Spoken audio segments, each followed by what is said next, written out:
दोघं मिळून करून टाकायचं.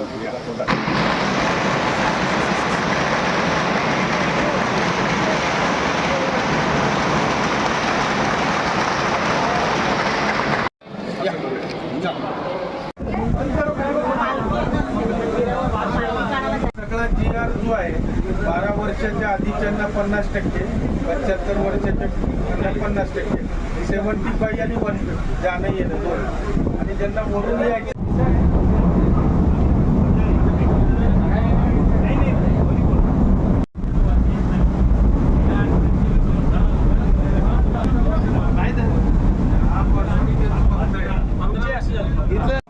एक मिनिट थांबा सर.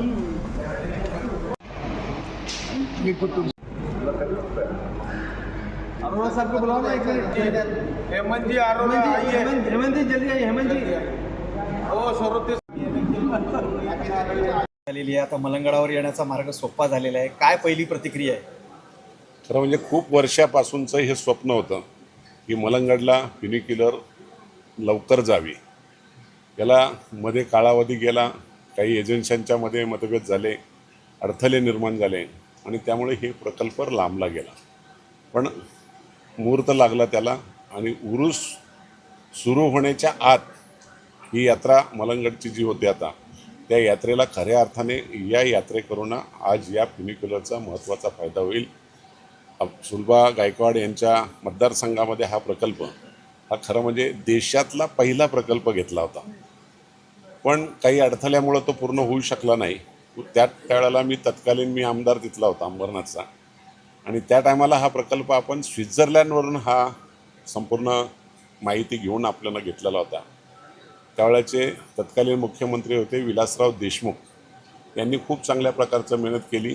भुजबळ साहेबांच्या हस्ते बांधकाम मंत्री असताना त्याचं भूमिपूजन झालं, पण बरीच वर्षे गेली, पण अखेर न्याय मिळाला आणि यात्रेकरूंना जाण्यासाठी सगळ्यात चांगलं साधन या ठिकाणी झालं. आज 90 पॅसेंजर एका वेळेला जातील ही क्षमता त्याची आहे. टप्प्याटप्प्याने वाढवण्याची सुद्धा तयारी त्याच्यामध्ये ठेवलेली आहे. मला तरी वाटते की लवकरात लवकर ती वाढवण्याची गरज लागेल अशी परिस्थिती इथं होईल. एका तासाला काहीतरी 1200च्या आसपास प्रवासी वर जातील येतील. हा जर विचार केला तर खूप मोठ्या प्रमाणात इथंशी सर्वसामान्य माणूस, अगदी ज्याला चालता येत नाही, वय झालं आहे, त्यांनासुद्धा दर्शनासाठी खऱ्या अर्थाने समाधान वाटेल. आणि म्हणून निश्चितपणे आज मलंगडचं स्वप्न साकार झालं, तोच आनंद तुम्हा आम्हाला आहे. आता मोठ्या संख्येने भाविक इथे येतील, त्याचबरोबर पर्यटन विकासाच्या दृष्टिकोनातून पुढचा प्लॅन काय असेल? या आमच्या सहकारी आमदार सुलभा गायकवाड यांच्याबरोबर आता चर्चा केली. वरच्या बाजूला चांगल्या प्रकारचं डेव्हलप व्हावं. वन विभागाकडून काही जागा आपण हस्तांतरित करतो आहे. 3-2चा प्रस्ताव करण्यासाठी सुरुवात केलेली आहे आणि तातडीने त्याला बांधकाम खात्याची PWD खात्याच्या माध्यमातून एक आराखडा तयार केलेला आहे. त्याला मान्यता या राज्याच्या मुख्यमंत्र्यांनी तसा शब्द दिलेला आहे. बांधकाम मंत्री जे भोसले साहेब आहेत त्यांनीसुद्धा सांगितलेलं आहे का ताबडतोब आम्ही त्याला मान्यता देऊ.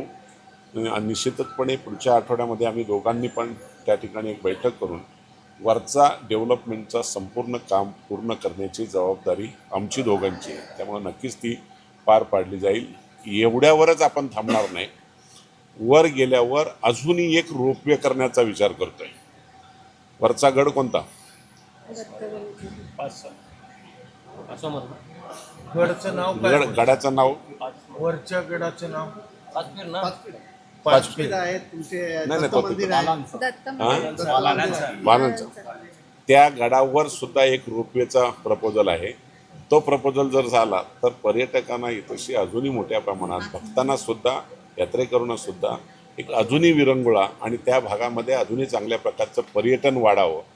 या भागातल्या जनतेला, आमच्या मलंगडमधल्या ग्रामस्थांना चांगल्या प्रकारचं इथं उत्पन्नाचं साधन व्हावं, हा सुद्धा त्यामध्ये बघितलं. थँक्यू. सर्वप्रथम सर्व झालं रेडी. सर्वप्रथम मी मलंगड आमदार, महाराष्ट्र शासन या सर्वांचा आभारी आहे की हा प्रोजेक्ट आज यात्रेच्या समोर चालू झालेला आहे. दुसरं याचं तिकीट जे आहे ते ₹50 जाणं येणं आहे आणि अबव 75 वर्ष आणि 12 वर्षाच्या खालीला 50% आहे आणि 150 आणि 75 अर्धा 12 वर्षाच्या आतले आणि 75 वर्षाच्या पुढचे 4 ते 5 मिनटामध्ये हा प्रवास पूर्ण होईल आणि 1200 पॅसेंजर पर आवर जातील आणि सर्व सेफ्टी अरेंजमेंट्स याच्यात केलेले आहेत. मी लोकांना सांगेन की याचा पूर्ण आनंद घ्यावा त्यांनी. ओके, 12 नाही, मी 12ही महिने चालू राहील आणि 24/7 चालू राहील. त्याचं कारण असं आहे, all temperature all safety measures घेतलेले आहेत, पाऊस असो किंवा काही असो. याच्यामध्ये त्या युक्रेनियन टेक्नॉलॉजी आहे ज्याच्यात आपल्याला सर्व सेफ्टी सर्टिफिकेट मिळवलेले आहे. कुठल्याही प्रकारची अडचण येणार नाही. साहेब आपलं नाव शिवशंकर लातुरे, सुयोग गुरुबक्षानी प्रोजेक्ट लिमिटेड ही जी आमची कंपनी आहे त्याचा मी मॅनेजिंग डायरेक्टर आहे.